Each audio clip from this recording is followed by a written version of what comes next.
Now after the death of his servant Moses, the Lord spoke to Joshua, son of Nun, Moses' assistant, saying, Moses, my servant is dead. Now therefore arise, you and all these people, and cross over the Jordan into the land that I am giving to the children of Israel. I have given you every place where the sole of your foot will tread, just as I promised to Moses.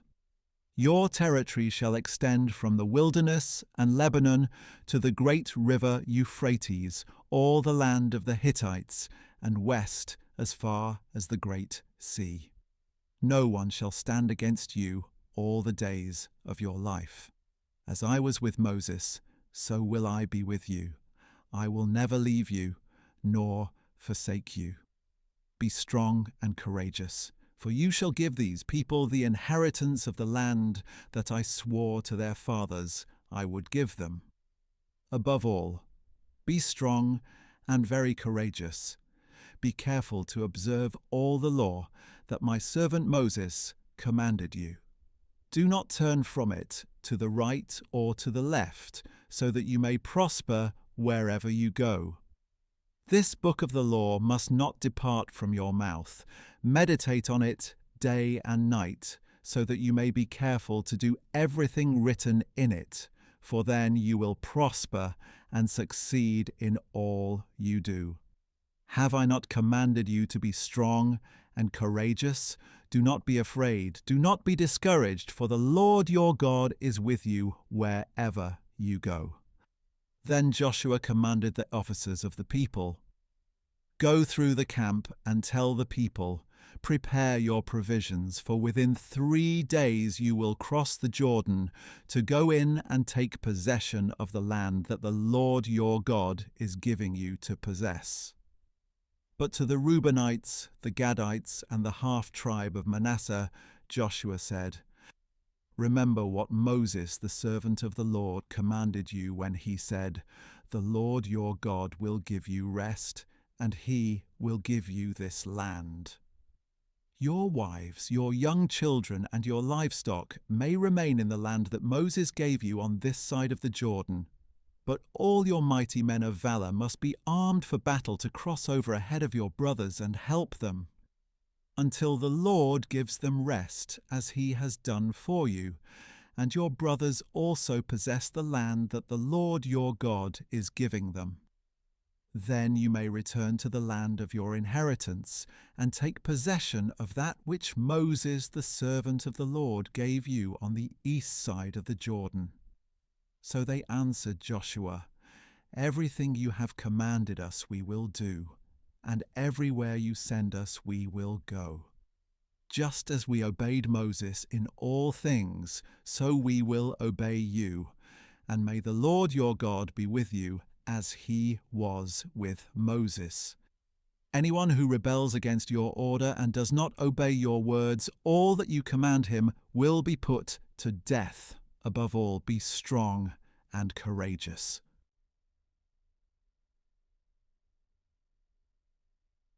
Then Joshua son of Nun secretly sent 2 spies from Shittim, saying, Go, inspect the land, especially Jericho. So they went and entered the house of a prostitute named Rahab and stayed there. And it was reported to the king of Jericho, Behold, some men of Israel have come here tonight to spy out the land. So the king of Jericho sent to Rahab and said, Bring out the men who came to you and entered your house, for they have come to spy out the whole land. But the woman had taken the 2 men and hidden them. So she said, Yes, the men did come to me, but I did not know where they had come from. At dusk, when the gate was about to close, the men went out, and I do not know which way they went. Pursue them quickly, and you may catch them. But Rahab had taken them up to the roof and hidden them among the stalks of flax that she had laid out there. So the king's men set out in pursuit of the spies along the road to the fords of the Jordan, and as soon as they had gone out, the gate was shut.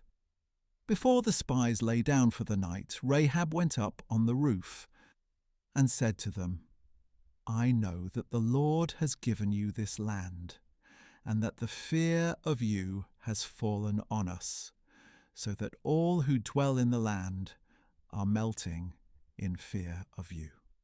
For we have heard how the Lord dried up the waters of the Red Sea before you when you came out of Egypt, and what you did to Sihon and Og, the two kings of the Amorites across the Jordan, whom you devoted to destruction. When we heard this, our hearts melted, and everyone's courage failed because of you, for the Lord your God is God in the heavens above and on the earth below.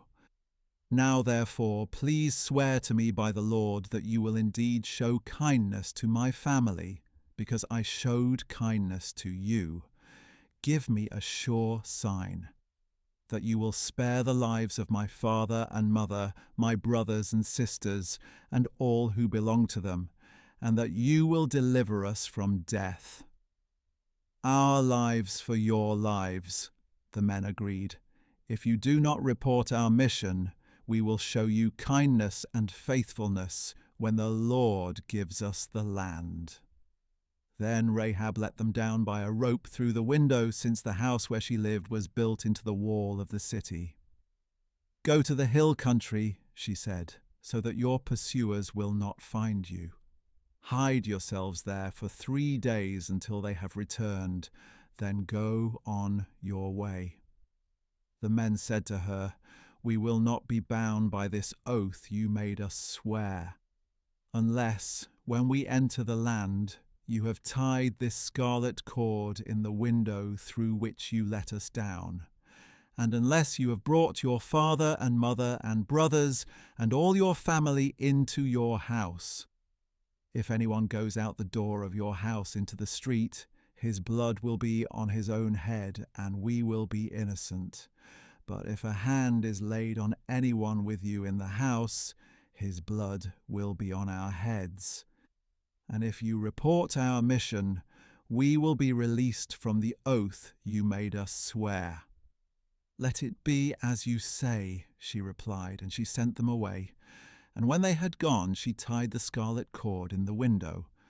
So the spies went out into the hill country and stayed there 3 days until their pursuers had returned without finding them, having searched all along the road. Then the 2 men started back, came down from the hill country and crossed the river. So they came to Joshua, son of Nun, and reported all that had happened to them. The Lord has surely delivered the entire land into our hands, they said to Joshua. Indeed, all who dwell in the land are melting in fear of us.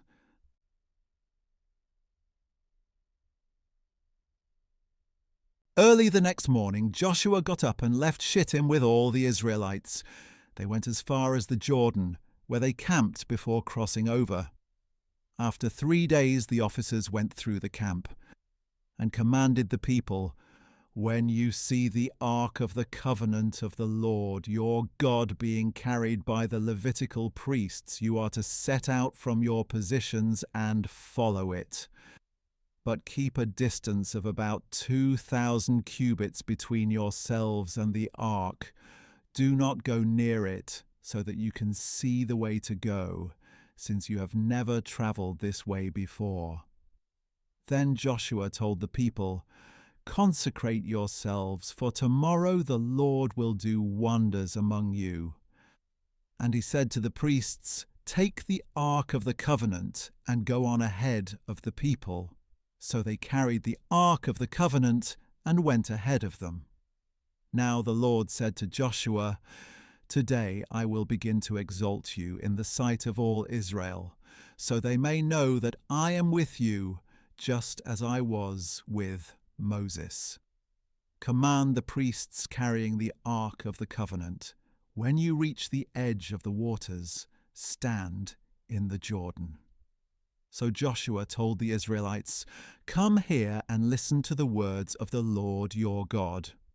He continued, This is how you will know that the living God is among you, and that he will surely drive out before you the Canaanites, Hittites, Hivites, Perizzites, Girgashites, Amorites, and Jebusites. Behold, the ark of the covenant of the Lord of all the earth will go ahead of you into the Jordan. Now choose 12 men from the tribes of Israel, one from each tribe. When the feet of the priests who carry the ark of the Lord of all the earth, touch down in the waters of the Jordan, its flowing waters will be cut off and will stand up in a heap. So when the people broke camp to cross the Jordan, the priests carried the ark of the covenant ahead of them. Now the Jordan overflows its banks throughout the harvest season. But as soon as the priests carrying the ark reached the Jordan, and their feet touched the water's edge, the flowing water stood still. It backed up as far upstream as Adam, a city in the area of Zarethan, while the water flowing toward the Sea of the Arabah, the Salt Sea, was completely cut off. So the people crossed over opposite Jericho. The priests carrying the ark of the covenant of the Lord stood firm on dry ground in the middle of the Jordan, while all Israel crossed over the dry ground until the entire nation had crossed the Jordan.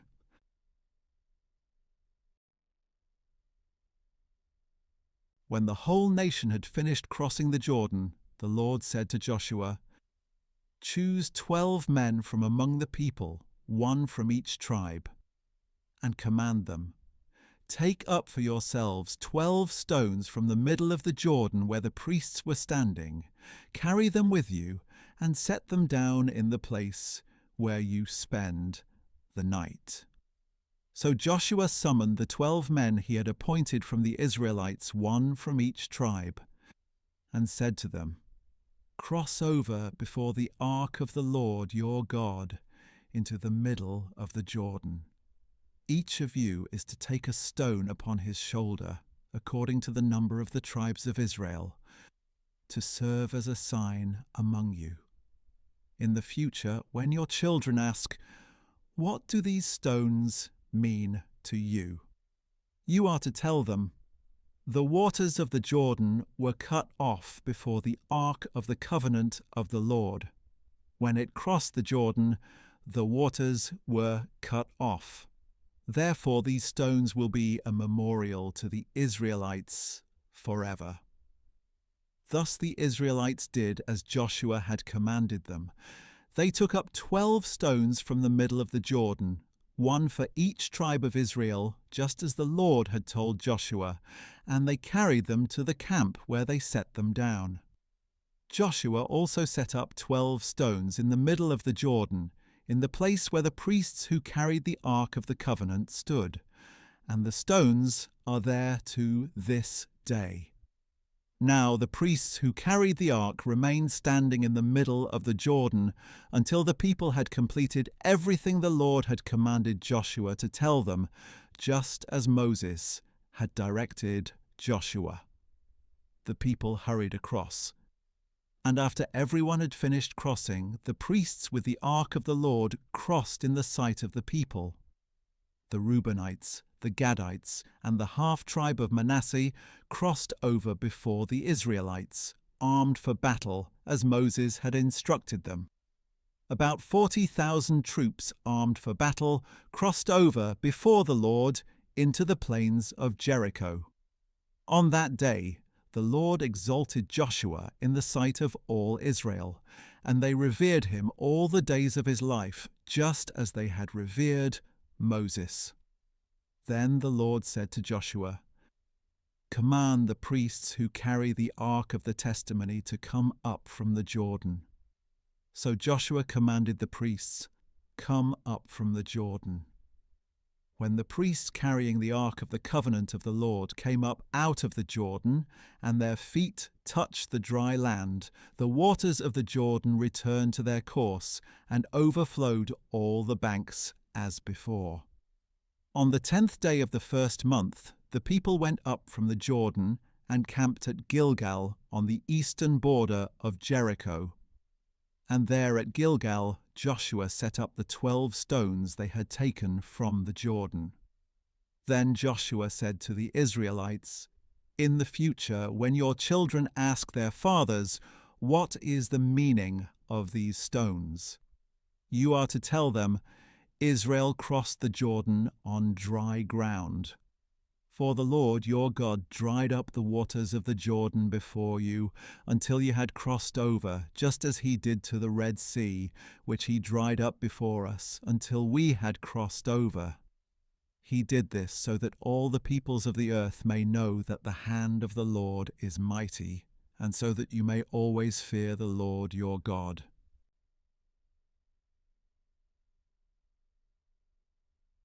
Now when all the Amorite kings west of the Jordan and all the Canaanite kings along the coast heard how the Lord had dried up the waters of the Jordan before the Israelites until they had crossed over, their hearts melted and their spirits failed for fear of the Israelites.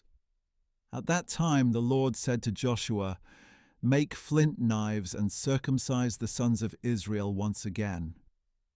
So Joshua made flint knives and circumcised the sons of Israel at Gibeath Haraloth. Now this is why Joshua circumcised them.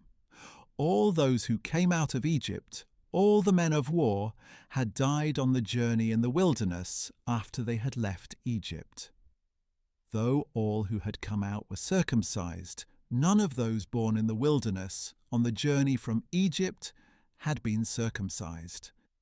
For the Israelites had wandered in the wilderness 40 years, until all the nation's men of war who had come out of Egypt had died, since they did not obey the Lord. So the Lord vowed never to let them see the land he had sworn to their fathers to give us, a land flowing with milk and honey. And he raised up their sons in their place, and these were the ones Joshua circumcised. Until this time they were still uncircumcised, since they had not been circumcised along the way. And after all the nation had been circumcised, they stayed there in the camp until they were healed. Then the Lord said to Joshua, "Today I have rolled away the reproach of Egypt from you." So that place has been called Gilgal to this day. On the evening of the 14th day of the month, while the Israelites were camped at Gilgal on the plains of Jericho, they kept the Passover. The day after the Passover, on that very day, they ate unleavened bread and roasted grain from the produce of the land. And the day after they had eaten from the produce of the land, the manna ceased.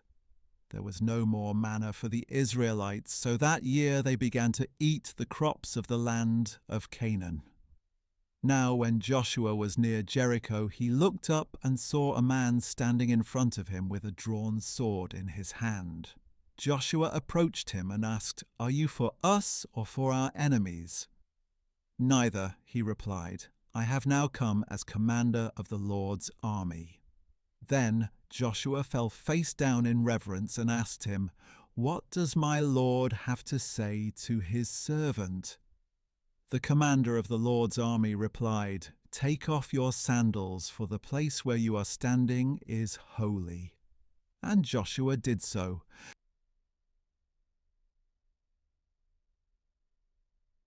Now Jericho was tightly shut up because of the Israelites. No one went out and no one came in. And the Lord said to Joshua, "Behold, I have delivered Jericho into your hand, along with its king and its mighty men of valor. March around the city with all the men of war, circling the city one time. Do this for 6 days. Have 7 priests carry 7 ram's horns in front of the ark. Then on the 7th day, march around the city 7 times while the priests blow the horns. And when there is a long blast of the ram's horn, and you hear its sound, have all the people give a mighty shout. Then the wall of the city will collapse, and all your people will charge straight into the city." So Joshua, son of Nun, summoned the priests and said, "Take up the ark of the covenant, and have 7 priests carry 7 ram's horns in front of the ark of the Lord." And he told the people, "Advance and march around the city with the armed troops going ahead of the ark of the Lord." After Joshua had spoken to the people, 7 priests carrying 7 ram's horns before the Lord advanced and blew the horns, and the ark of the covenant of the Lord followed them. While the horns continued to sound, the armed troops marched ahead of the priests who blew the horns, and the rear guard followed the ark. But Joshua had commanded the people, "Do not give a battle cry or let your voice be heard. Do not let one word come out of your mouth until the day I tell you to shout. Then you are to shout." So he had the ark of the Lord carried around the city, circling it once, and the people returned to the camp and spent the night there. Joshua got up early the next morning, and the priests took the ark of the Lord. And the 7 priests carrying 7 ram's horns kept marching ahead of the ark of the Lord and blowing the horns. The armed troops went in front of them, and the rear guard followed the ark of the Lord, while the horns kept sounding. So on the second day they marched around the city once and returned to the camp. They did this for 6 days. Then on the 7th day they got up at dawn and marched around the city 7 times in the same manner.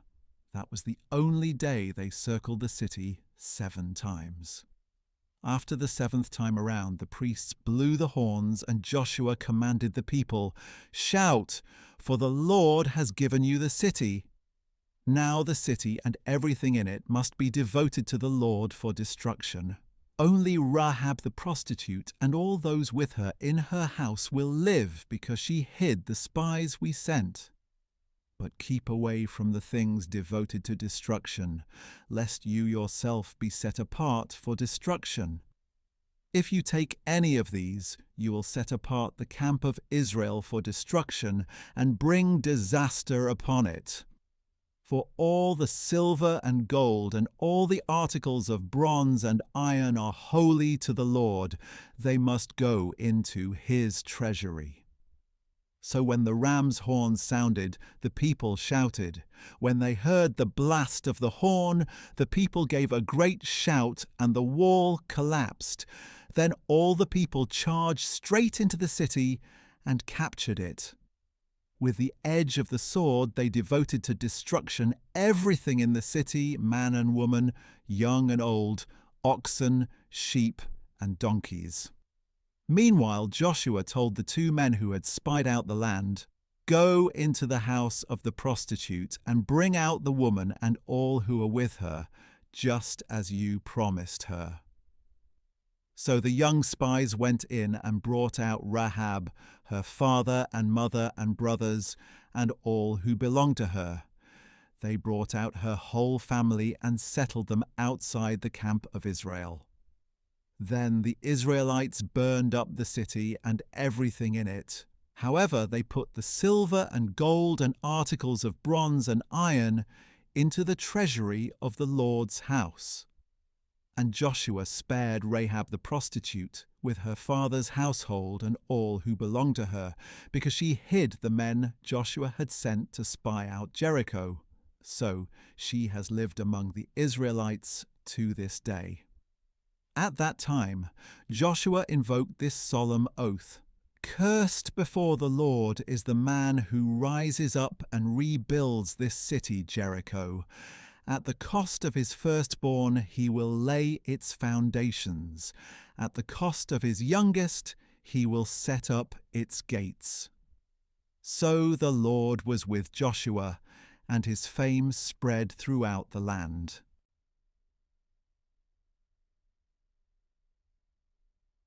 The Israelites, however, acted unfaithfully regarding the things devoted to destruction. Achan son of Carmi, the son of Zabdi, the son of Zerah of the tribe of Judah, took some of what was set apart, so the anger of the Lord burned against the Israelites. Meanwhile Joshua sent men from Jericho to Ai, which is near Beth Aven, to the east of Bethel, and told them, "Go up and spy out the land." So the men went up and spied out Ai. On returning to Joshua, they reported, "There is no need to send all the people. 2,000 or 3,000 men are enough to go up and attack Ai. Since the people of Ai are so few, you need not wear out all our people there." So about 3,000 men went up, but they fled before the men of Ai. And the men of Ai struck down about 36 of them, chasing them from the gate as far as the quarries and striking them down on the slopes. So the hearts of the people melted and became like water. Then Joshua tore his clothes and fell face down before the ark of the Lord until evening, as did the elders of Israel, and they all sprinkled dust on their heads. "O Lord God," Joshua said, "why did you ever bring this people across the Jordan to deliver us into the hand of the Amorites to be destroyed? If only we had been content to stay on the other side of the Jordan. O Lord, what can I say now that Israel has turned its back and run from its enemies? When the Canaanites and all who live in the land hear about this, they will surround us and wipe out our name from the earth. Then what will you do for your great name?" But the Lord said to Joshua, "Stand up. Why have you fallen on your face? Israel has sinned. They have transgressed my covenant that I commanded them, and they have taken some of what was devoted to destruction. Indeed, they have stolen and lied, and they have put these things with their own possessions. This is why the Israelites cannot stand against their enemies. They will turn their backs and run from their enemies because they themselves have been set apart for destruction. I will no longer be with you unless you remove from among you whatever is devoted to destruction. Get up and consecrate the people, saying, 'Consecrate yourselves for tomorrow, for this is what the Lord, the God of Israel, says. Among you, O Israel, there are things devoted to destruction. You cannot stand against your enemies until you remove them. In the morning you must present yourselves tribe by tribe. The tribe that the Lord selects shall come forward clan by clan, and the clan that the Lord selects shall come forward family by family, and the family that the Lord selects shall come forward man by man. The one who is caught with the things devoted to destruction must be burned, along with all that belongs to him, because he has transgressed the covenant of the Lord and committed an outrage in Israel." So Joshua arose early the next morning and had Israel come forward, tribe by tribe, and the tribe of Judah was selected. He had the clans of Judah come forward, and the clan of the Zerahites was selected. He had the clan of the Zerahites come forward, and the family of Zabdi was selected. And he had the family of Zabdi come forward man by man, and Achan son of Carmi, the son of Zabdi, the son of Zerah of the tribe of Judah, was selected. So Joshua said to Achan, "My son, give glory to the Lord, the God of Israel, and make a confession to him. I urge you to tell me what you have done. Do not hide it from me." "It is true," Achan replied. "I have sinned against the Lord, the God of Israel. This is what I did. When I saw among the spoils a beautiful cloak from Shinar, 200 shekels of silver, and a bar of gold weighing 50 shekels, I coveted them and took them. They are hidden in the ground inside my tent, with the silver underneath." So Joshua sent messengers who ran to the tent, and there it all was, hidden in his tent, with the silver underneath. They took the things from inside the tent, brought them to Joshua and all the Israelites, and spread them out before the Lord. Then Joshua, together with all Israel, took Achan son of Zerah, the silver, the cloak, the bar of gold, his sons and daughters, his oxen and donkeys and sheep, his tent, and everything else he owned, and brought them to the valley of Achor. "Why have you brought this trouble upon us?" said Joshua. "Today the Lord will bring trouble upon you." And all Israel stoned him to death. Then they stoned the others and burned their bodies. And they heaped over Achan a large pile of rocks that remains to this day. So the Lord turned from his burning anger. Therefore that place is called the Valley of Achor to this day.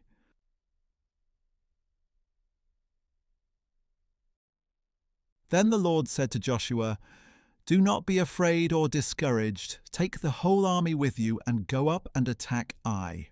See, I have delivered into your hand the king of Ai, his people, his city, and his land. And you shall do to Ai and its king as you did to Jericho and its king, except that you may carry off their plunder and livestock for yourselves.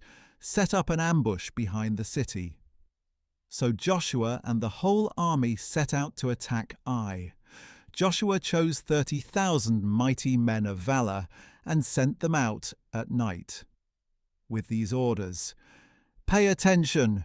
You are to lie in ambush behind the city, not too far from it. All of you must be ready. Then I and all the troops with me will advance on the city. When they come out against us, as they did the first time, we will flee from them. They will pursue us until we have drawn them away from the city, for they will say, 'The Israelites are running away from us as they did before.' So as we flee from them, you are to rise from the ambush and seize the city, for the Lord your God will deliver it into your hand. And when you have taken the city, set it on fire. Do as the Lord has commanded. See, I have given you orders." So Joshua sent them out, and they went to the place of ambush, and lay in wait between Bethel and Ai, to the west of Ai. But Joshua spent that night among the people. Joshua got up early the next morning and mobilized his men, and he and the elders of Israel marched before them up to Ai. Then all the troops who were with him marched up and approached the city. They arrived in front of Ai and camped to the north of it, with the valley between them and the city. Now Joshua had taken about 5,000 men and set up an ambush between Bethel and Ai to the west of the city. So the forces were stationed with the main camp to the north of the city and the rear guard to the west of the city. And that night Joshua went into the valley. When the king of Ai saw the Israelites, he hurried out early in the morning with the men of the city to engage them in battle at an appointed place overlooking the Arabah. But he didn't know that an ambush had been set up against him behind the city. Joshua and all Israel let themselves be beaten back before them, and they fled toward the wilderness. Then all the men of Ai were summoned to pursue them, and they followed Joshua and were drawn away from the city. Not a man was left in Ai or Bethel who did not go out after Israel, leaving the city wide open while they pursued Israel. Then the Lord said to Joshua, "Hold out your battle lance toward Ai, for into your hand I will deliver the city." So Joshua held out his battle lance toward Ai. And as soon as he did so, the men in ambush rose quickly from their position. They rushed forward, entered the city, captured it, and immediately set it on fire. When the men of Ai turned and looked back, the smoke of the city was rising into the sky. They could not escape in any direction, and the troops who had fled to the wilderness now turned against their pursuers. When Joshua and all Israel saw that the men in ambush had captured the city and that smoke was rising from it, they turned around and struck down the men of Ai. Meanwhile, those in the ambush came out of the city against them, and the men of Ai were trapped between the Israelite forces on both sides. So Israel struck them down until no survivor or fugitive remained. But they took the king of Ai alive and brought him to Joshua. When Israel had finished killing all the men of Ai who had pursued them into the field and wilderness, and when every last one of them had fallen by the sword, all the Israelites returned to Ai and put it to the sword as well. A total of 12,000 men and women fell that day, all the people of Ai. Joshua did not draw back the hand that held his battle lance until he had devoted to destruction all who lived in Ai. Israel took for themselves only the cattle and plunder of that city, as the Lord had commanded Joshua. So Joshua burned Ai and made it a permanent heap of ruins, a desolation to this day. He hung the king of Ai on a tree until evening, and at sunset Joshua commanded that they take down the body from the tree and throw it down at the entrance of the city gate, and over it they raised a large pile of rocks which remains to this day. At that time Joshua built an altar on Mount Ebal to the Lord, the God of Israel, just as Moses the servant of the Lord had commanded the Israelites. He built it according to what is written in the book of the law of Moses, an altar of uncut stones on which no iron tool has been used. And on it they offered burnt offerings to the Lord, and they sacrificed peace offerings. And there, in the presence of the Israelites, Joshua inscribed on the stones a copy of the law of Moses, which he had written. All Israel, foreigners and citizens alike, with their elders, officers, and judges, stood on both sides of the ark of the covenant of the Lord, facing the Levitical priests who carried it.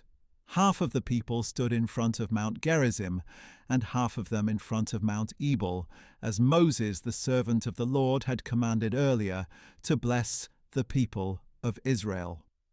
Afterward, Joshua read aloud all the words of the law, the blessings and the curses, according to all that is written in the book of the law. There was not a word of all that Moses had commanded that Joshua failed to read before the whole assembly of Israel, including the women, the little ones, and the foreigners who lived among them.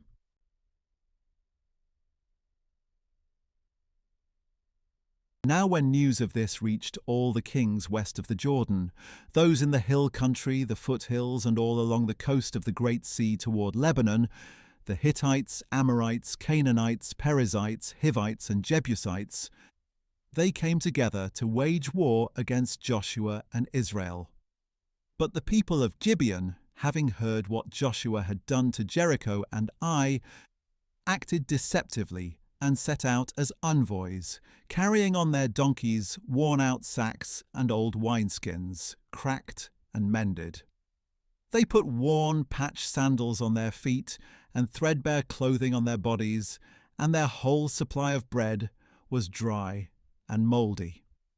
They went to Joshua in the camp at Gilgal and said to him and the men of Israel, "We have come from a distant land. Please make a treaty with us." But the men of Israel said to the Hivites, "Perhaps you dwell near us. How can we make a treaty with you?" "We are your servants," they said to Joshua. Then Joshua asked them, "Who are you and where have you come from?" "Your servants have come from a very distant land," they replied, "because of the fame of the Lord your God, for we have heard the reports about him, all that he did in Egypt, and all that he did to the 2 kings of the Amorites beyond the Jordan, Sihon king of Heshbon, and Og king of Bashan, who reigned in Ashtaroth.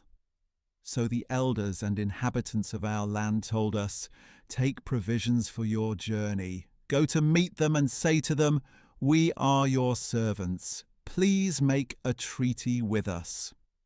This bread of ours was warm when we packed it at home on the day we left to come to you.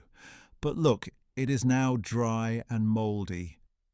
These wineskins were new when we filled them, but look, they are cracked, and these clothes and sandals are worn out from our very long journey. Then the men of Israel sampled their provisions, but did not seek the counsel of the Lord.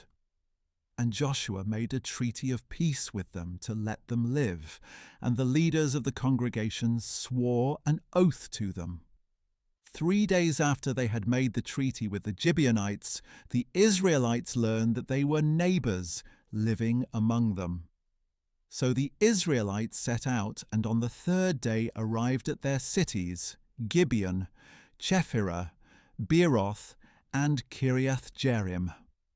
But the Israelites did not attack them, because the leaders of the congregation had sworn an oath to them by the Lord, the God of Israel, and the whole congregation grumbled against the leaders. All the leaders answered, "We have sworn an oath to them by the Lord, the God of Israel, and now we cannot touch them. This is how we will treat them. We will let them live, so that no wrath will fall on us because of the oath we swore to them." They continued, "Let them live, but let them be woodcutters and water carriers for the whole congregation." So the leaders kept their promise. Then Joshua summoned the Gibeonites and said, "Why did you deceive us by telling us you live far away from us, when in fact you live among us? Now therefore you are under a curse and will perpetually serve as woodcutters and water carriers for the house of my God."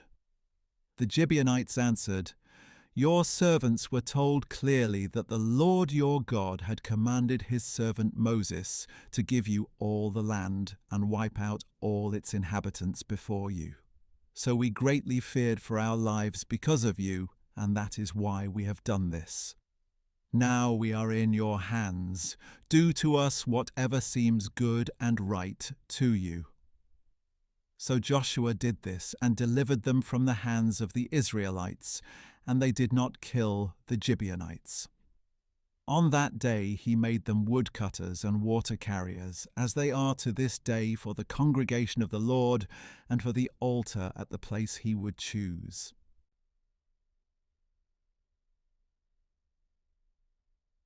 Now Adoni-Zedek, king of Jerusalem, heard that Joshua had captured Ai and devoted it to destruction, doing to Ai and its king as he had done to Jericho and its king, and that the people of Gibeon had made peace with Israel and were living near them.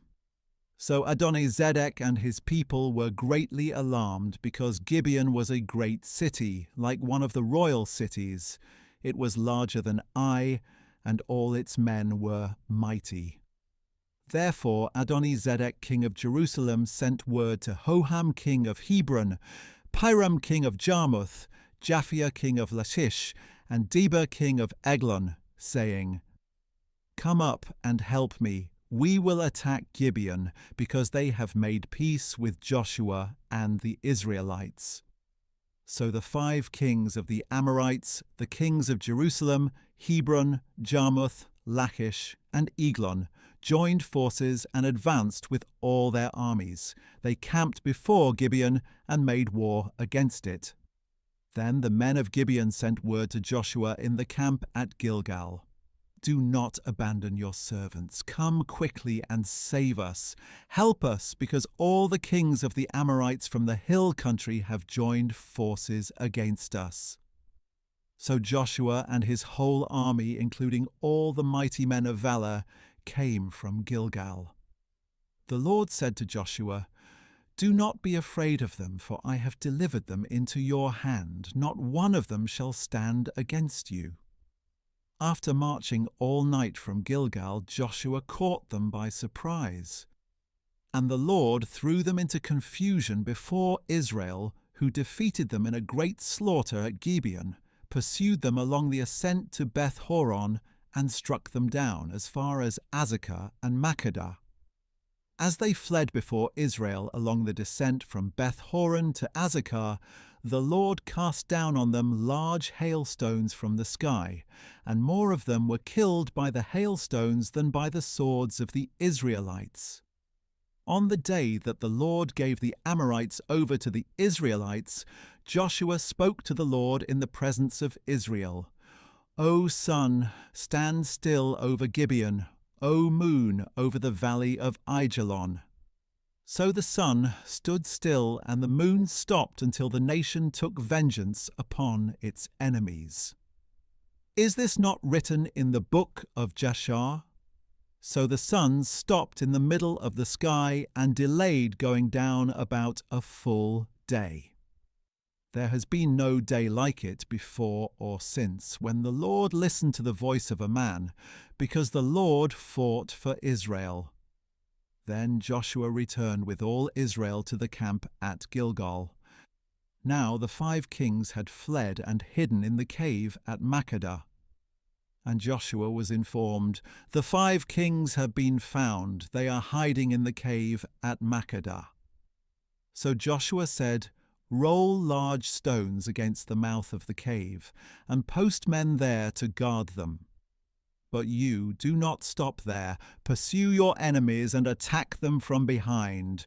Do not let them reach their cities, for the Lord, your God, has delivered them into your hand." So Joshua and the Israelites continued to inflict a terrible slaughter until they had finished them off, and the remaining survivors retreated to the fortified cities. The whole army returned safely to Joshua in the camp at Makkedah, and no one dared to utter a word against the Israelites. Then Joshua said, "Open the mouth of the cave and bring those 5 kings out to me." So they brought the 5 kings out of the cave, the kings of Jerusalem, Hebron, Jarmuth, Lachish, and Eglon. When they had brought the kings to Joshua, he summoned all the men of Israel and said to the army commanders who had accompanied him, "Come here and put your feet on the necks of these kings." So the commanders came forward and put their feet on their necks. "Do not be afraid or discouraged," Joshua said. "Be strong and courageous, for the Lord will do this to all the enemies you fight." After this, Joshua struck down and killed the kings, and he hung their bodies on 5 trees and left them there until evening. At sunset, Joshua ordered that they be taken down from the trees and thrown into the cave in which they had hidden. Then large stones were placed against the mouth of the cave, and the stones are there to this day. On that day Joshua captured Makkedah and put it to the sword along with its king. He devoted to destruction everyone in the city, leaving no survivors. So he did to the king of Makkedah as he had done to the king of Jericho. Then Joshua and all Israel with him moved on from Makkedah to Libnah and fought against Libnah. And the Lord also delivered that city and its king into the hand of Israel. And Joshua put all the people to the sword, leaving no survivors. And he did to the king of Libnah as he had done to the king of Jericho. And Joshua and all Israel with him moved on from Libnah to Lachish. They laid siege to it and fought against it. And the Lord delivered Lachish into the hand of Israel, and Joshua captured it on the 2nd day. He put all the people to the sword, just as he had done to Libnah. At that time Horam king of Gezer went to help Lachish, but Joshua struck him down along with his people, leaving no survivors. So Joshua moved on from Lachish to Eglon, and all Israel with him. They laid siege to it and fought against it. That day they captured Eglon and put it to the sword, and Joshua devoted to destruction everyone in the city, just as he had done to Lachish. Then Joshua and all Israel with him went up from Eglon to Hebron and fought against it. They captured it and put to the sword its king, all its villages, and all the people. Joshua left no survivors, just as he had done at Eglon. He devoted to destruction Hebron and everyone in it. Finally, Joshua and all Israel with him turned toward Debir and fought against it. And they captured Debir, its king, and all its villages. They put them to the sword and devoted to destruction everyone in the city, leaving no survivors. Joshua did to Debir and its king as he had done to Hebron, and as he had done to Libnah and its king. So Joshua conquered the whole region, the hill country, the Negev, the foothills and the slopes, together with all their kings, leaving no survivors. He devoted to destruction everything that breathed, just as the Lord, the God of Israel, had commanded. Joshua conquered the area from Kadesh Barnea to Gaza and the whole region of Goshen as far as Gibeon. And because the Lord, the God of Israel, fought for Israel, Joshua captured all these kings and their land in one campaign. Then Joshua returned with all Israel to the camp at Gilgal.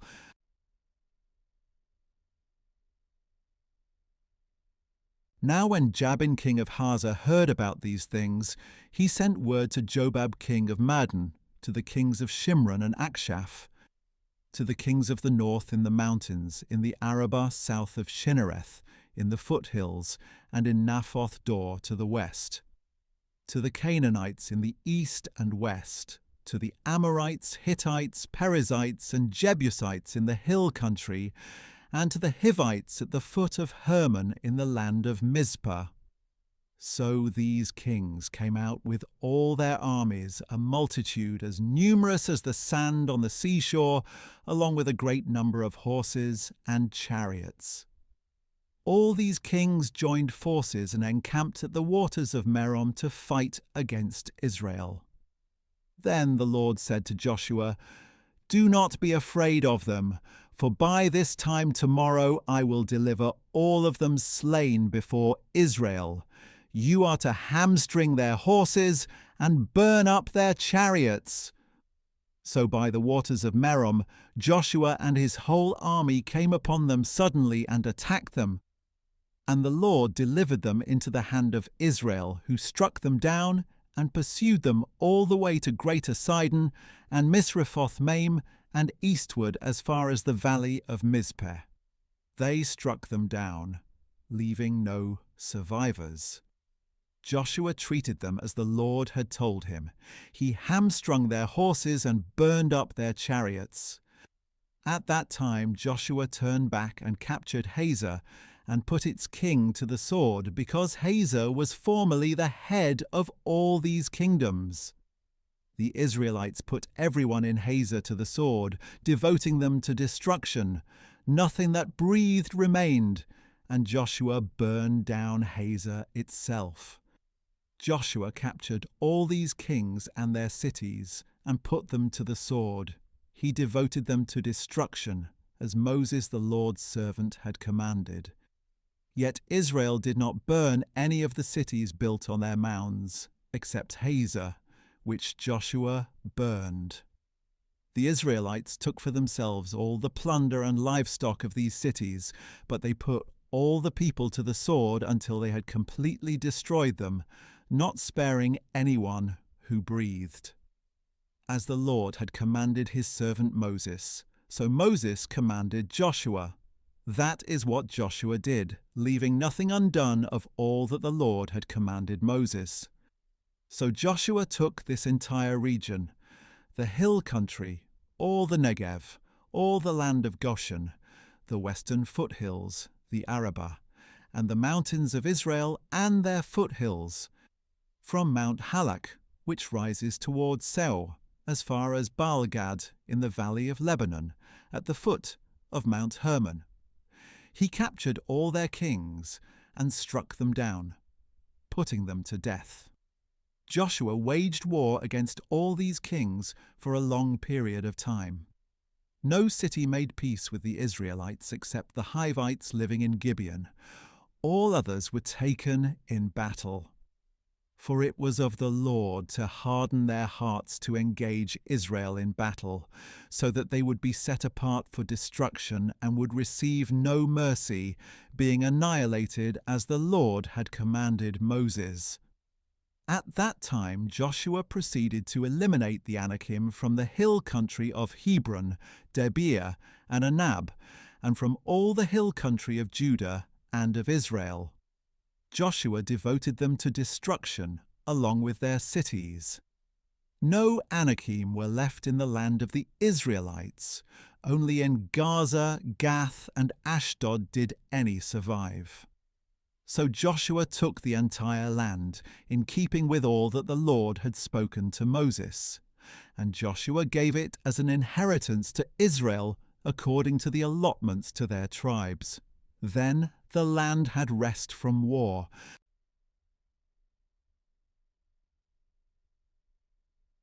Now these are the kings of the land whom the Israelites struck down, and whose lands they took beyond the Jordan to the east, from the Arnon valley to Mount Hermon, including all the Arabah eastward.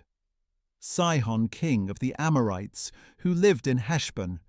He ruled from Aroer on the rim of the Arnon valley, along the middle of the valley, up to the Jabbok river, the border of the Ammonites, that is, half of Gilead, as well as the Arabah east of the Sea of Chinnereth to the Sea of the Arabah, the Salt Sea, eastward through Beth Jeshimoth, and southward below the slopes of Pisgah.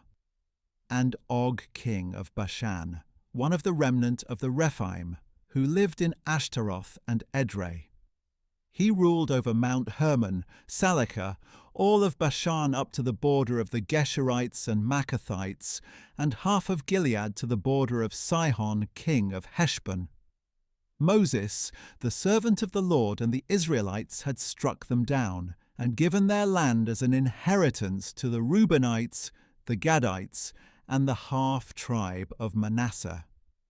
And these are the kings of the land that Joshua and the Israelites conquered beyond the Jordan to the west, from Baalgad in the valley of Lebanon to Mount Halak, which rises towards Seir. According to the allotments to the tribes of Israel, Joshua gave them as an inheritance: the hill country, the foothills, the Arabah, the slopes, the wilderness, and the Negev, the lands of the Hittites, Amorites, Canaanites, Perizzites, Hivites, and Jebusites. The king of Jericho, 1. The king of Ai, which is near Bethel, 1. The king of Jerusalem, 1. The king of Hebron, 1. The king of Jarmuth, 1. The king of Lachish, 1. The king of Eglon, 1. The king of Gezer, 1. The king of Debir, 1. The king of Geder, 1. The king of Hormah, 1. The king of Arad, 1. The king of Libnah, 1. The king of Adullam, 1. The king of Makkedah, 1. The king of Bethel, 1. The king of Tappuah, 1.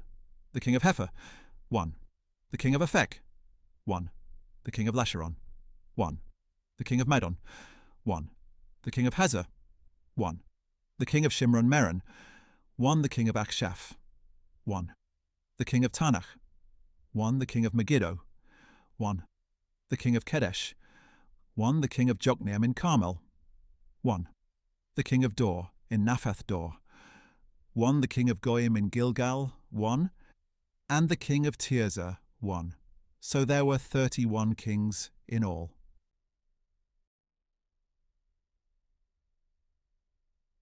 Now Joshua was old and well along in years, and the Lord said to him, "You are old and well along in years, but very much of the land remains to be possessed. This is the land that remains, all the territory of the Philistines and the Geshurites, from the Shihor east of Egypt to the territory of Ekron on the north, considered to be Canaanite territory, that of the 5 Philistine rulers of Gaza, Ashdod, Ashkelon, Gath, and Ekron, as well as that of the Avites. To the south, all the land of the Canaanites, from Mearah of the Sidonians to Aphek, as far as the border of the Amorites.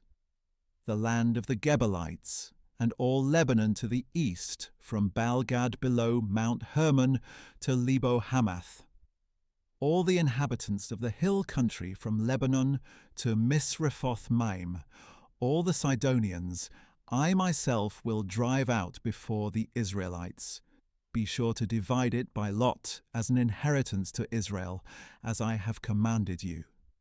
Now therefore divide this land as an inheritance to the 9 tribes and the half-tribe of Manasseh. The other half of Manasseh, along with the Reubenites and Gadites, had received the inheritance Moses had given them beyond the Jordan to the east, just as Moses, the servant of the Lord, had assigned to them. The area from Aroer on the rim of the Arnon Valley, along with the city in the middle of the valley, the whole plateau of Medeba as far as Dibon, and all the cities of Sihon, king of the Amorites, who reigned in Heshbon, as far as the border of the Ammonites. Also Gilead and the territory of the Geshurites and Maccathites, all of Mount Hermon, and all Bashan as far as Salekah, the whole kingdom of Og in Bashan, who had reigned in Ashtaroth and Edrei, and had remained as a remnant of the Rephaim. Moses had struck them down and dispossessed them. But the Israelites did not drive out the Geshurites or the Maccathites, so Gesher and Maccath dwell among the Israelites to this day. To the tribe of Levi, however, Moses had given no inheritance. The food offerings to the Lord, the God of Israel, are their inheritance, just as he had promised them. This is what Moses had given to the clans of the tribe of Reuben: the territory from Aroer on the rim of the Arnon Valley, along with the city in the middle of the valley, to the whole plateau beyond Medeba, to Heshbon and all its cities on the plateau, including Dibon, Bamoth Baal, Beth Baal Meon, Jahaz, Kedemoth, Mephath, Kiriathaim, Sibmah, Zereth Shahar on the hill in the valley, or Beth Peor, the slopes of Pisgah, and Beth Jeshimoth. All the cities of the plateau and all the kingdom of Sihon king of the Amorites, who reigned in Heshbon until Moses killed him, and the chiefs of Midian, Evi, Rechem, Zur, Hur, and Reba, the princes of Sihon who lived in the land. The Israelites also killed the diviner Balaam son of Beor, along with the others they put to the sword. And the border of the Reubenites was the bank of the Jordan. This was the inheritance of the clans of the Reubenites, including the cities and villages. This is what Moses had given to the clans of the tribe of Gad: the territory of Jazer, all the cities of Gilead, and half the land of the Ammonites as far as Aroer, near Rabbah, the territory from Heshbon to Ramath Mizpeh and Betonim, and from Mahanaim to the border of Debir, and in the valley, Beth Haram, Beth Nimrah, Succoth, and Zaphon, with the rest of the kingdom of Sihon, king of Heshbon, the territory on the east side of the Jordan up to the edge of the Sea of Chinnereth. This was the inheritance of the clans of the Gadites, including the cities and villages. This is what Moses had given to the clans of the half-tribe of Manasseh, that is, to half the tribe of the descendants of Manasseh, the territory from Mahanaim through all Bashan, all the kingdom of Og king of Bashan, including all the towns of Jair that are in Bashan, 60 cities, half of Gilead, and Ashtaroth and Edrei, the royal cities of Og in Bashan. All this was for the clans of the descendants of Machir, son of Manasseh, that is, half of the descendants of Machir. These were the portions Moses had given them on the plains of Moab beyond the Jordan, east of Jericho. To the tribe of Levi, however, Moses had given no inheritance. The Lord, the God of Israel, is their inheritance, just as he had promised them.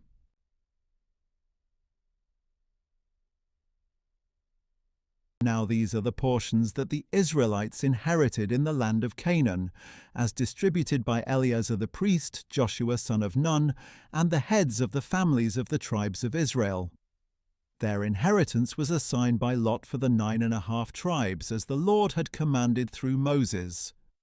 For Moses had given the inheritance east of the Jordan to the other 2½ tribes, but he granted no inheritance among them to the Levites.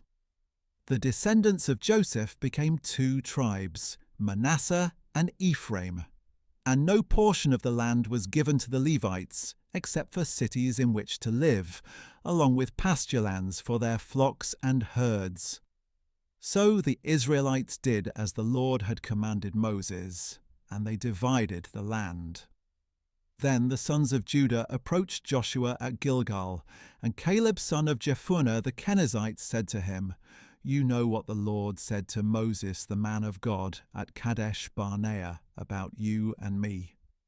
I was 40 years old when Moses the servant of the Lord sent me from Kadesh Barnea to spy out the land, and I brought back to him an honest report. Although my brothers who went with me made the hearts of the people melt with fear, I remained loyal to the Lord my God. On that day Moses swore to me, saying, 'Surely the land on which you have set foot will be an inheritance to you and your children forever, because you have wholly followed the Lord my God.' Now behold, as the Lord promised, he has kept me alive these 45 years since he spoke this word to Moses, while Israel wandered in the wilderness. So here I am today, 85 years old, still as strong today as I was the day Moses sent me out. As my strength was then, so it is now for war, for going out and for coming in. Now therefore give me this hill country that the Lord promised me on that day. For you yourself heard then that the Anakim were there, with great and fortified cities. Perhaps with the Lord's help I will drive them out, as the Lord has spoken." Then Joshua blessed Caleb son of Jephunneh, and gave him Hebron as his inheritance. Therefore Hebron belongs to Caleb son of Jephunneh the Kenizzite as an inheritance to this day, because he wholly followed the Lord, the God of Israel. Hebron used to be called Kiriath Arba, after Arba, the greatest man among the Anakim. Then the land had rest from war.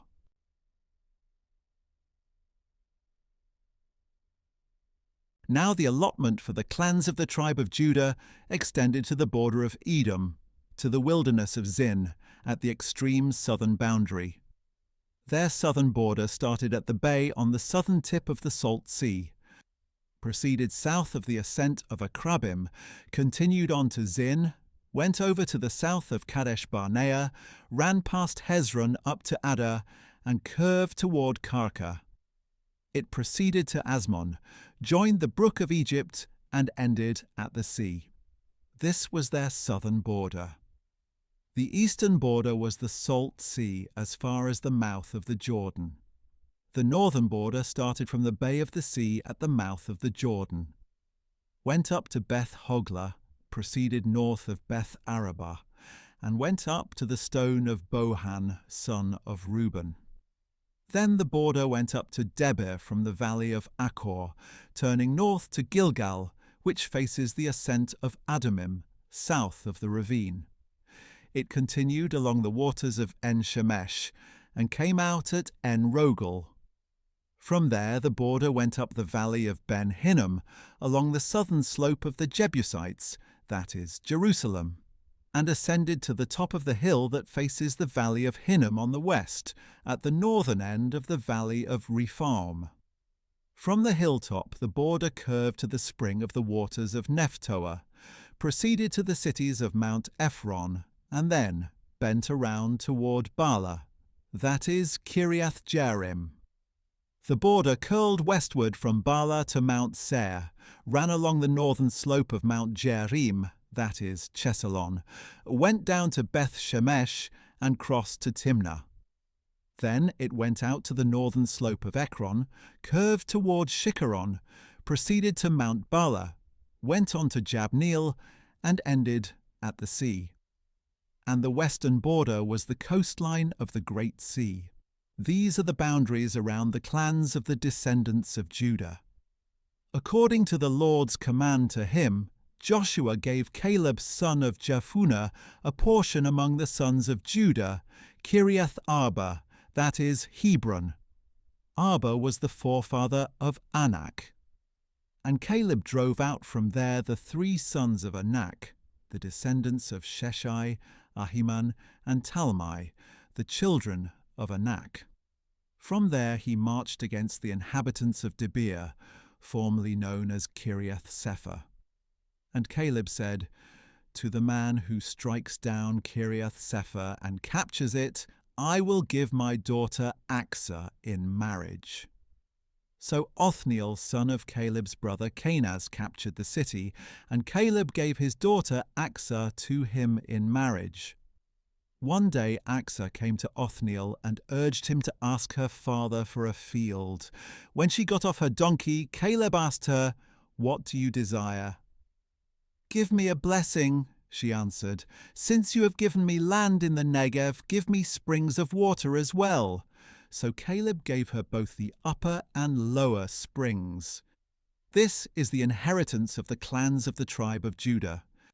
These were the southernmost cities of the tribe of Judah in the Negev toward the border of Edom: Kabzeel, Eder, Jagur, Kina, Dimona, Arada, Kadesh, Hazor, Ithnan, Ziph, Telem, Bealoth, Hazor Hadata, Kerioth Hezron, that is Hazor, Amam, Shema, Molada, Hazargada, Heshmon, Beth Pelet, Hazar Shual, Beersheba, Beziothia, Bala, Im, Ezem, Eltolad, Chesil, Horma, Ziklag, Madmana, Sansana, Lebaoth, Shilhim, Ain, and Rimmon, 29 cities in all, along with their villages. These were in the foothills: Eshtaol, Zorah, Ashna, Zanoah, Enganim, Tapua, Inam, Jarmuth, Adullam, Soko, Azekah, Shaaraim, Adithaim, and Gedera, or Gederothaim, 14 cities along with their villages: Zenan, Hadashah, Migdalgad, Dilan, Mizpeh, Joktheel, Lachish, Bozkath, Eglon, Kabon, Lamas, Chitlish, Gederoth, Beth Dagon, Naamah, and Makkedah, 16 cities along with their villages: Libnah, Ether, Ashan, Ifta, Ashna, Nezib, Kala, Achzib, and Maresha, 9 cities along with their villages. Ekron with its towns and villages. From Ekron to the sea, all the cities near Ashdod, along with their villages.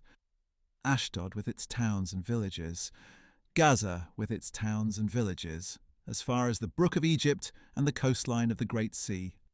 These were in the hill country: Shamir, Jatir, Soko, Dana, Kiriath Sana, that is Debir, Anab, Eshtemoh, Anim, Goshen, Holon, and Gilo, 11 cities along with their villages: Arab, Duma, Eshan, Janim, Beth Tapua, Aphekah, Humta, Kiriath Arba, that is Hebron, and Zior, 9 cities along with their villages: Maon, Carmel, Ziph, Juttah, Jezreel, Jokdeam, Zanoah, Cain, Gibeah, and Timnah, 10 cities along with their villages: Halhul, Beth Zur, Gedor, Marath, Beth Anoth, and Eltekon, 6 cities along with their villages: Kiriath Baal, that is Kiriath Jearim, and Rabbah, 2 cities along with their villages.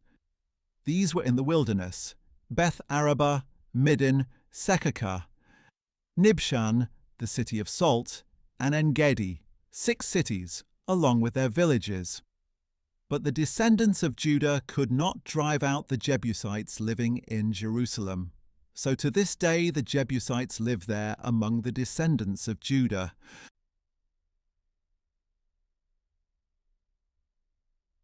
The allotment for the descendants of Joseph extended from the Jordan at Jericho to the waters of Jericho on the east, through the wilderness that goes up from Jericho into the hill country of Bethel. It went on from Bethel, that is Luz, and proceeded to the border of the Archetes in Ataroth. Then it descended westward to the border of the Japhletites as far as the border of Lower Beth Horon, and on to Gezer, and it ended at the sea. So Ephraim and Manasseh, the sons of Joseph, received their inheritance. This was the territory of the descendants of Ephraim by their clans. The border of their inheritance went from Ataroth Adar in the east to Upper Beth Horon. and out toward the sea. From Michmethath on the north it turned eastward toward Tanath Shiloh, and passed by it to Janoah on the east. From Janoah it went down to Ataroth and Nara, and then reached Jericho and came out at the Jordan. From Tappuah the border went westward to the brook of Cana and ended at the sea.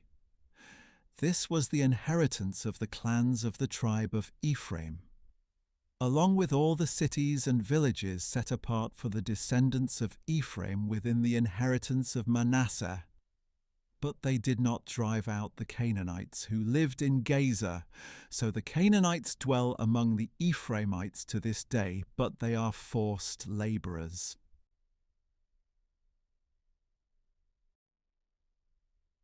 Now this was the allotment for the tribe of Manasseh as Joseph's firstborn son, namely for Machir, the firstborn of Manasseh, and father of the Gileadites, who had received Gilead and Bashan, because Machir was a man of war. So this allotment was for the rest of the descendants of Manasseh, the clans of Abiezer, Helek, Asriel, Shechem, Hepher, and Shemida. These are the other male descendants of the clans of Manasseh, son of Joseph. But Zelophehad, son of Hepher, the son of Gilead, the son of Machir, the son of Manasseh, had no sons, but only daughters. These are the names of his daughters: Mahlah, Noah, Hoglah, Milcah, and Tirzah. They approached Eleazar the priest, Joshua, son of Nun, and the leaders, and said, "The Lord commanded Moses to give us an inheritance among our brothers." So Joshua gave them an inheritance among their father's brothers, in keeping with the command of the Lord. Thus 10 shares fell to Manasseh, in addition to the land of Gilead and Bashan, beyond the Jordan, because the daughters of Manasseh received an inheritance among his sons, and the land of Gilead belonged to the rest of the sons of Manasseh. Now the border of Manasseh went from Asher to Michmethath near Shechem, then southward to include the inhabitants of En Tappuah. The region of Tappuah belonged to Manasseh, but Tappuah itself, on the border of Manasseh, belonged to Ephraim. From there the border continued southward to the brook of Cana. There were cities belonging to Ephraim among the cities of Manasseh, but the border of Manasseh was on the north side of the brook and ended at the sea. Ephraim's territory was to the south, and Manasseh's was to the north, having the sea as its border, and adjoining Asher on the north and Issachar on the east. Within Issachar and Asher, Manasseh was assigned Beth-shean, Ibleam, Dor, that is, Naphath, Endor, Taanach, and Megiddo, each with their surrounding settlements. But the descendants of Manasseh were unable to occupy these cities because the Canaanites were determined to stay in this land. However, when the Israelites grew stronger, they put the Canaanites to forced labor, but they failed to drive them out completely. Then the sons of Joseph said to Joshua, "Why have you given us only one portion as an inheritance? We have many people because the Lord has blessed us abundantly." Joshua answered them, "If you have so many people that the hill country of Ephraim is too small for you, go to the forest and clear for yourself an area in the land of the Perizzites and the Rephaim."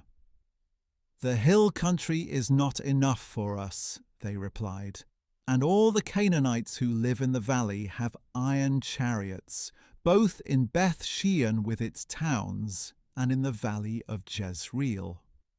So Joshua said to the house of Joseph, to Ephraim and Manasseh, "You have many people and great strength. You shall not have just one allotment, because the hill country will be yours as well. It is a forest. Clear it, and its farthest limits will be yours.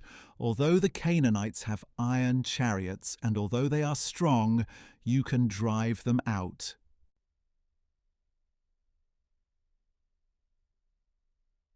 Then the whole congregation of Israel assembled at Shiloh and set up the tent of meeting there. And though the land was subdued before them, there were still 7 tribes of Israel who had not yet received their inheritance.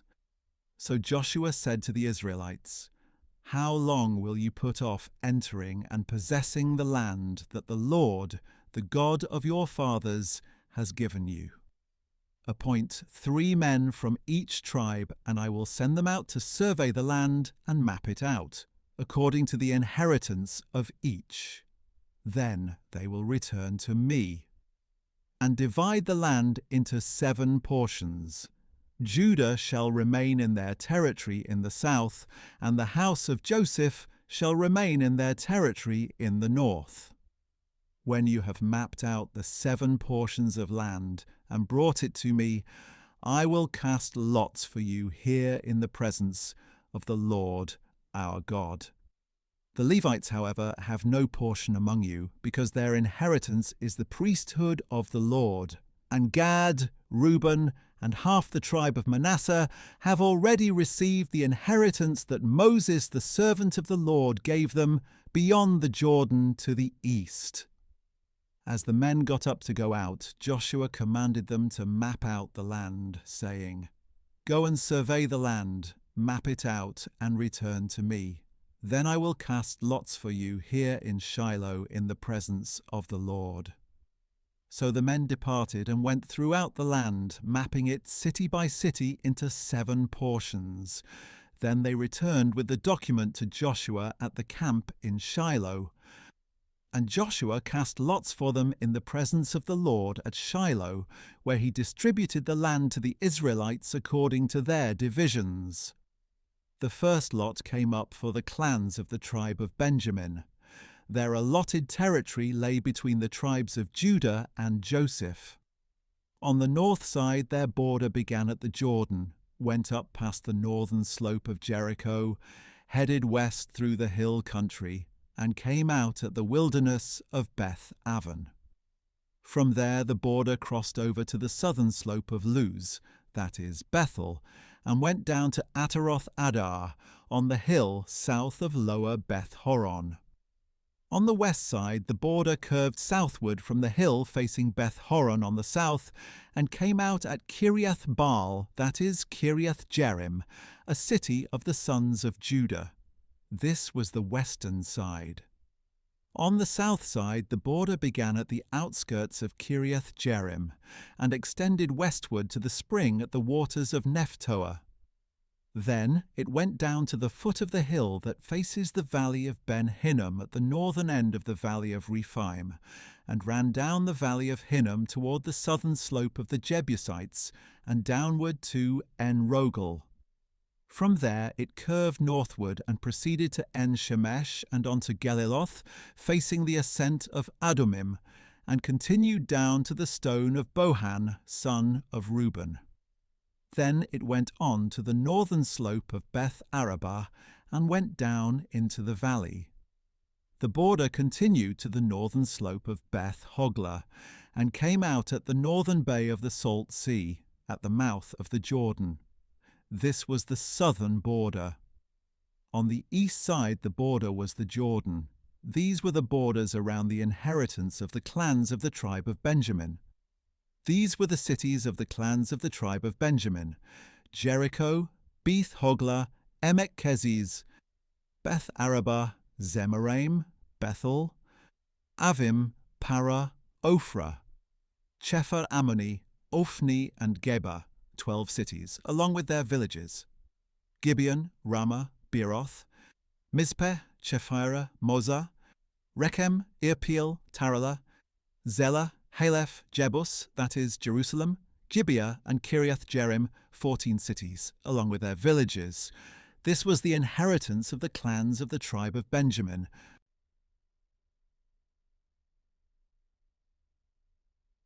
The second lot came out for the clans of the tribe of Simeon. Their inheritance lay within the territory of Judah, and included Beersheba, or Sheba, Moladah, Hazar-Shual, Bala, Ezem, Eltolad, Bethul, Hormah, Ziklag, Beth Markaboth, Hazar Susah, Beth-lebath, and Sharuhen, 13 cities, along with their villages. Ain, Rimmon, Ether, and Ashan, 4 cities, along with their villages.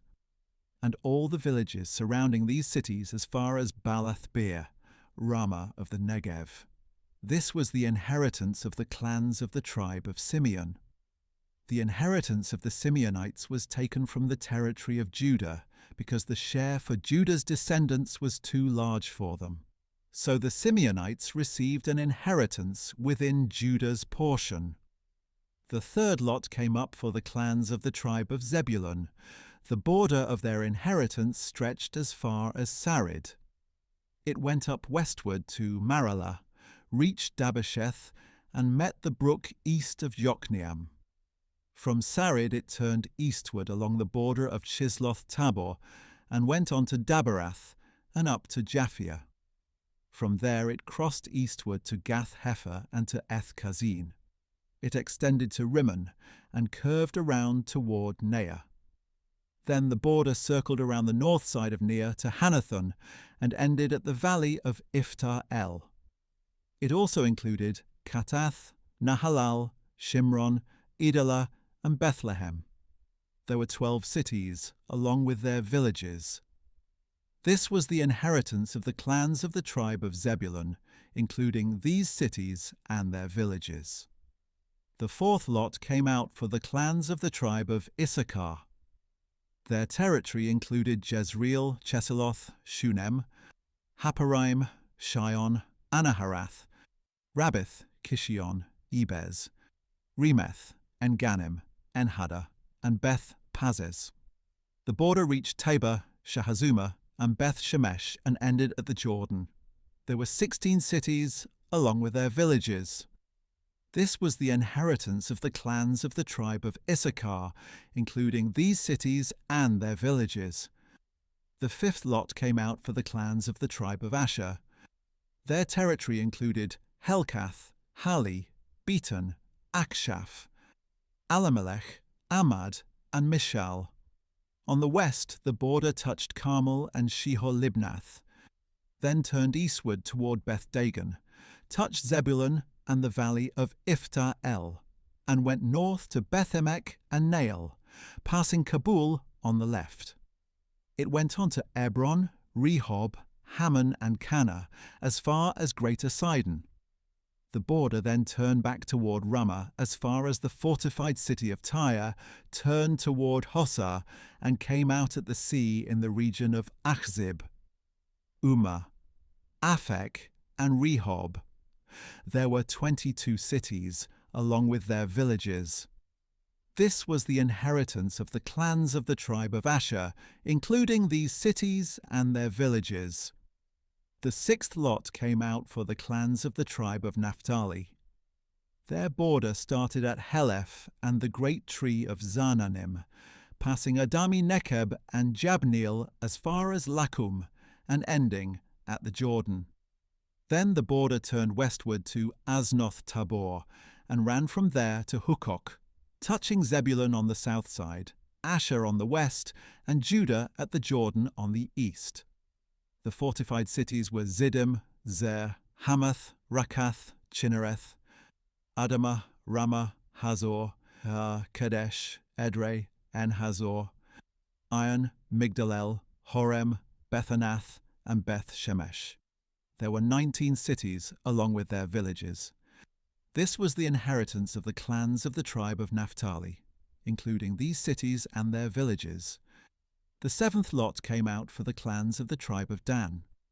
The territory of their inheritance included Zorah, Eshtaol, Ir-Shemesh, Shaalabin, Aijalon, Ithla, Elon, Timnah, Ekron, Eltekeh, Gibbethon, Baalath, Jehud, Beneberak, Gath-Rimmon, Mijarkon, and Rakon, including the territory across from Joppa. Later, when the territory of the Danites was lost to them, they went up and fought against Leshem, captured it, and put it to the sword. So they took possession of Leshem, settled there, and renamed it after their father, Dan.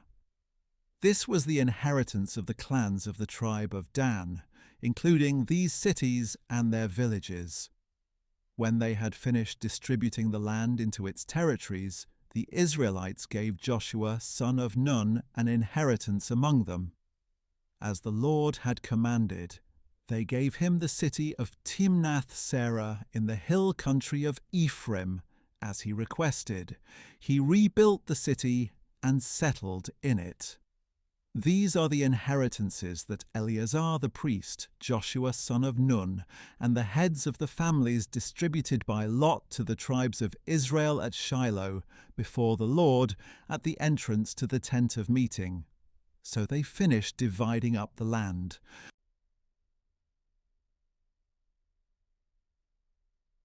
Then the Lord said to Joshua, "Tell the Israelites to designate the cities of refuge, as I instructed you through Moses, so that anyone who kills another unintentionally or accidentally may flee there.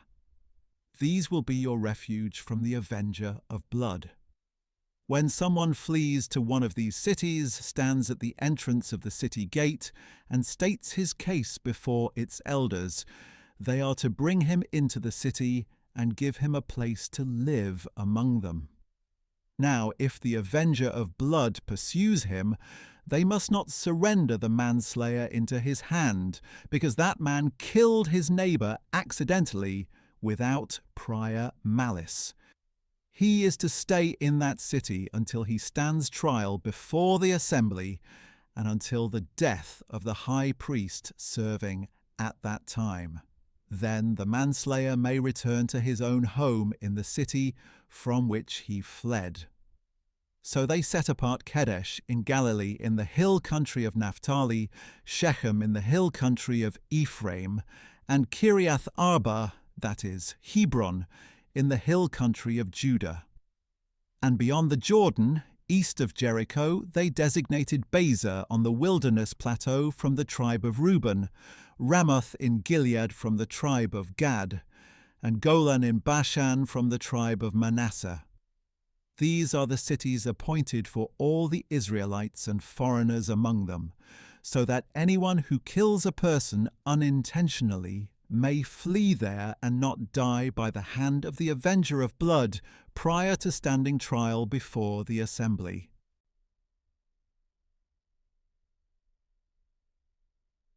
Now the family heads of the Levites approached Eleazar the priest, Joshua son of Nun, and the heads of the other tribes of Israel, at Shiloh in the land of Canaan, and said to them, "The Lord commanded through Moses that we be given cities in which to live, together with pasture lands for our livestock."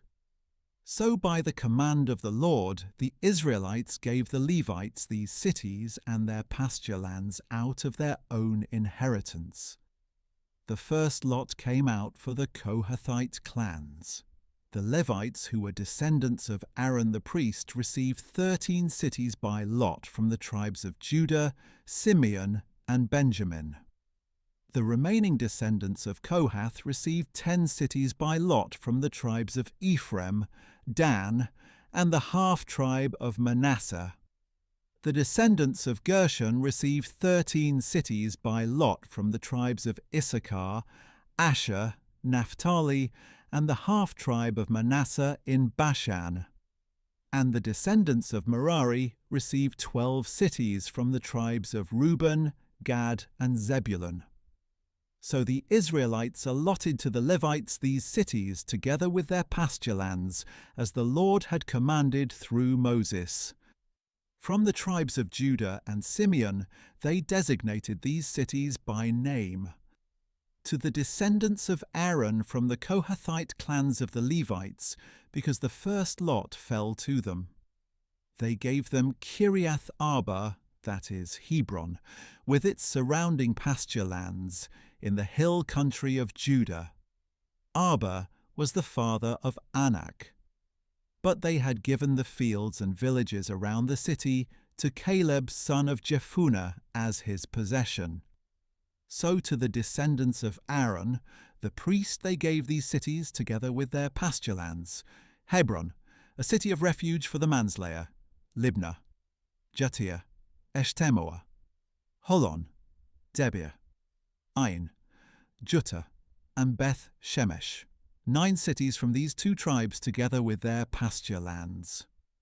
And from the tribe of Benjamin they gave them Gibeon, Geba, Anathoth, and Almon, 4 cities together with their pasture lands. In all, 13 cities together with their pasture lands were given to the priests, the descendants of Aaron. The remaining Kohathite clans of the Levites were allotted these cities from the tribe of Ephraim. They were given Shechem in the hill country of Ephraim, a city of refuge for the manslayer, Gezer, Kibzaim, and Beth Horon, 4 cities together with their pasture lands. From the tribe of Dan they were given Eltekeh, Gibbethon, Aijalon, and Gath Rimmon, 4 cities together with their pasture lands. And from the half-tribe of Manasseh they were given Taanach and Gath Rimmon, 2 cities together with their pasture lands. In all, 10 cities together with their pasture lands were given to the rest of the Kohathite clans. This is what the Levite clans of the Gershonites were given. From the half-tribe of Manasseh they were given Golan in Bashan, a city of refuge for the manslayer, and Beeshterah, 2 cities together with their pasture lands. From the tribe of Issachar they were given Kishion, Daberath, Jarmuth, and En-Ganim, 4 cities together with their pasture lands. From the tribe of Asher they were given Mishal, Abdon, Helkath, and Rehob, 4 cities, together with their pasture lands. And from the tribe of Naphtali they were given Kedesh in Galilee, a city of refuge for the manslayer, Hamath-dor, and Kartan, 3 cities, together with their pasture lands. In all, 13 cities, together with their pasture lands, were given to the Gershonite clans. This is what the Merarite clan, the rest of the Levites, were given. From the tribe of Zebulun they were given Jokneam, Karta, Dimnah, and Nahalal, 4 cities together with their pasture lands. From the tribe of Reuben they were given Bezer, Jahaz, Kedemoth, and Mephath, 4 cities together with their pasture lands. And from the tribe of Gad they were given Ramoth in Gilead, a city of refuge for the manslayer, Mahanaim, Heshbon, and Jazer, 4 cities in all, together with their pasture lands. In all, 12 cities were allotted to the clans of Merari, the remaining Levite clans. For the Levites, then, there were 48 cities in all, together with their pasture lands, within the territory of the Israelites. Each of these cities had its own surrounding pasture lands. This was true for all the cities.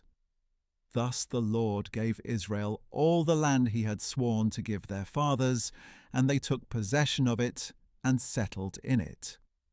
And the Lord gave them rest on every side, just as he had sworn to their fathers.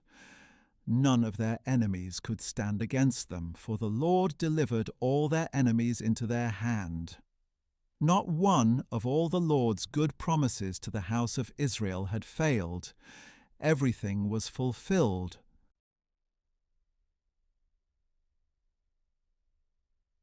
Then Joshua summoned the Reubenites, the Gadites, and the half-tribe of Manasseh, and told them, "You have done all that Moses, the servant of the Lord, commanded you, and you have obeyed my voice in all that I commanded you. All this time you have not deserted your brothers up to this very day, but have kept the charge given you by the Lord your God.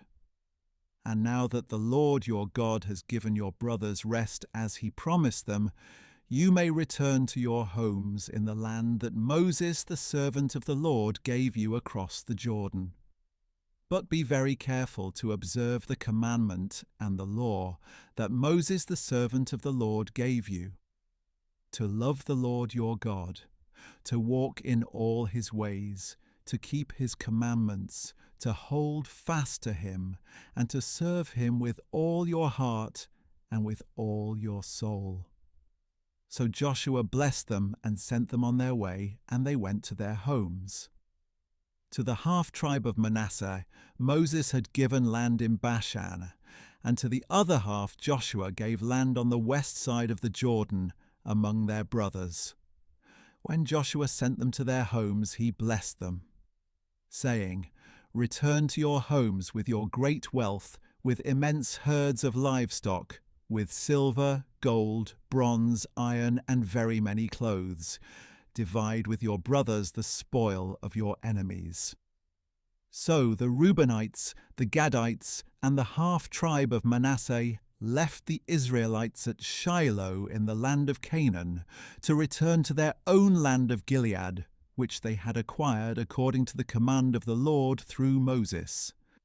And when they came to Geliloth near the Jordan in the land of Canaan, the Reubenites, the Gadites, and the half-tribe of Manasseh built an imposing altar there by the Jordan. Then the Israelites received the report, "Behold, the Reubenites, the Gadites, and the half-tribe of Manasseh have built an altar on the border of the land of Canaan, at Geliloth, near the Jordan, on the Israelite side." And when they heard this, the whole congregation of Israel assembled at Shiloh to go to war against them. The Israelites sent Phinehas son of Eleazar, the priest, to the land of Gilead, to the Reubenites, the Gadites, and the half-tribe of Manasseh. With him they sent 10 chiefs, one family leader from each tribe of Israel, each the head of a family among the clans of Israel. They went to the Reubenites, the Gadites, and the half-tribe of Manasseh in the land of Gilead, and said to them, "This is what the whole congregation of the Lord says. What is this breach of faith you have committed today against the God of Israel by turning away from the Lord and building for yourselves an altar that you might rebel against the Lord this day? Was not the sin of pure enough for us, from which we have not cleansed ourselves to this day? It even brought a plague upon the congregation of the Lord. And now, would you turn away from the Lord? If you rebel today against the Lord, tomorrow he will be angry with the whole congregation of Israel. If indeed the land of your inheritance is unclean, then cross over to the land of the Lord's possession, where the Lord's tabernacle stands, and take possession of it among us. But do not rebel against the Lord or against us by building for yourselves an altar other than the altar of the Lord our God. Was not Achan son of Zerah unfaithful regarding what was set apart for destruction, bringing wrath upon the whole congregation of Israel? Yet it was not only Achan who perished because of his sin. Then the Reubenites, the Gadites, and the half-tribe of Manasseh answered the leaders of the clans of Israel, "The Lord, the Mighty One, is God. The Lord, the Mighty One, is God. He knows, and may Israel also know. If this was in rebellion or breach of faith against the Lord, do not spare us today. If we have built for ourselves an altar to turn away from him, and to offer burnt offerings and grain offerings on it, or to sacrifice peace offerings on it, may the Lord himself hold us accountable. But in fact we have done this for fear that in the future your descendants might say to ours, 'What have you to do with the Lord, the God of Israel?' For the Lord has made the Jordan a border between us and you, Reubenites and Gadites. You have no share in the Lord. So your descendants could cause ours to stop fearing the Lord. That is why we said, 'Let us take action and build an altar for ourselves, but not for burnt offerings or sacrifices. Rather, let it be a witness between us and you and the generations to come, that we will worship the Lord in his presence with our burnt offerings, sacrifices, and peace offerings. Then in the future your descendants cannot say to ours, 'You have no share in the Lord.' Therefore we said, If they ever say this to us or to our descendants, we will answer, 'Look at the replica of the altar of the Lord that our fathers made, not for burnt offerings or sacrifices, but as a witness between us and you.' Far be it from us to rebel against the Lord and turn away from him today by building an altar for burnt offerings, grain offerings, or sacrifices other than the altar of the Lord our God, which stands before his tabernacle." When Phinehas the priest and the chiefs of the congregation, the heads of Israel's clans who were with him, heard what the descendants of Reuben, Gad, and Manasseh had to say, they were satisfied. Phinehas son of Eleazar the priest said to the descendants of Reuben, Gad, and Manasseh, "Today we know that the Lord is among us, because you have not committed this breach of faith against him. Consequently, you have delivered the Israelites from the hand of the Lord." Then Phinehas son of Eleazar the priest, together with the other leaders, returned to the Israelites in the land of Canaan, and brought back a report regarding the Reubenites and Gadites in the land of Gilead. The Israelites were satisfied with the report, and they blessed God, and spoke no more about going to war against them to destroy the land where the Reubenites and Gadites lived. So the Reubenites and Gadites named the altar Witness, for they said, "It is a witness between us that the Lord is God."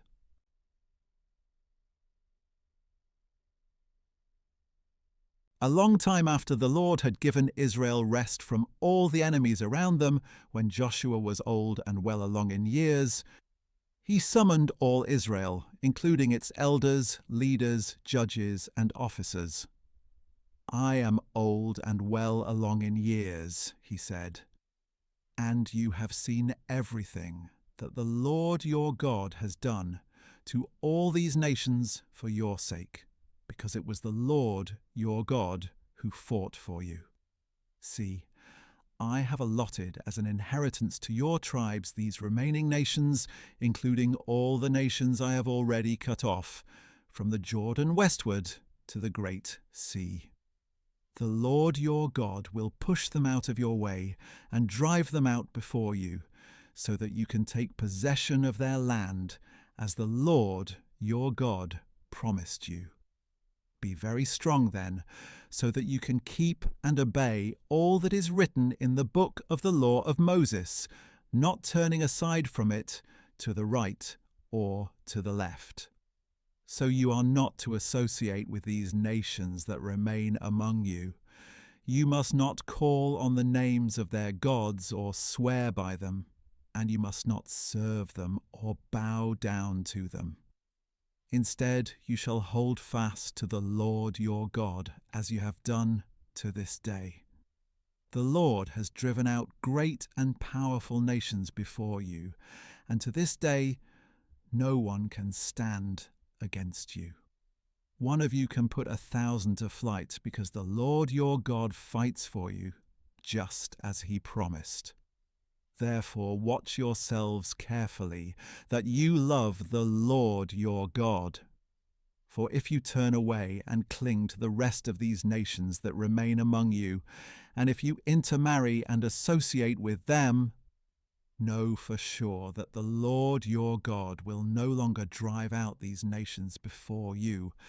Instead, they will become for you a snare and a trap, a scourge in your sides and thorns in your eyes, until you perish from this good land that the Lord your God has given you.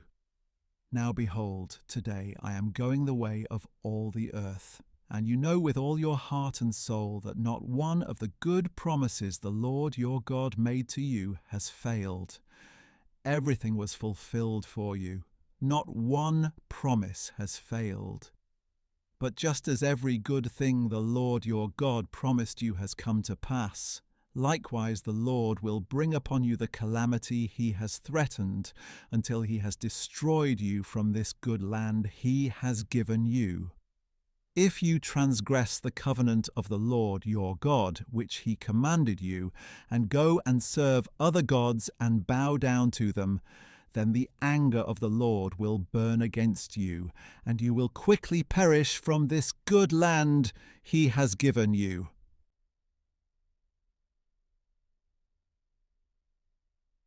Then Joshua assembled all the tribes of Israel at Shechem. He summoned the elders, leaders, judges, and officers of Israel, and they presented themselves before God. And Joshua said to all the people, "This is what the Lord, the God of Israel, says. Long ago your fathers, including Terah, the father of Abraham and Nahor, lived beyond the Euphrates and worshipped other gods. But I took your father Abraham from beyond the Euphrates and led him through all the land of Canaan, and I multiplied his descendants. I gave him Isaac, and to Isaac I gave Jacob and Esau. I gave Esau Mount Seir to possess, but Jacob and his sons went down to Egypt. Then I sent Moses and Aaron, and I afflicted the Egyptians by what I did there, and afterward I brought you out. When I brought your fathers out of Egypt and you reached the Red Sea, the Egyptians pursued them with chariots and horsemen as far as the Red Sea. So your fathers cried out to the Lord, and he put darkness between you and the Egyptians, over whom he brought the sea and engulfed them. Your very eyes saw what I did to the Egyptians. Then you lived in the wilderness for a long time. Later I brought you to the land of the Amorites, who lived beyond the Jordan. They fought against you, but I delivered them into your hand, that you should possess their land when I destroyed them before you. Then Balak son of Zippor, the king of Moab, set out to fight against Israel. He sent for Balaam son of Beor to curse you, but I would not listen to Balaam. So he blessed you again and again, and I delivered you from his hand. After this, you crossed the Jordan and came to Jericho. The people of Jericho fought against you, as did the Amorites, Perizzites, Canaanites, Hittites, Girgashites, Hivites, and Jebusites, and I delivered them into your hand.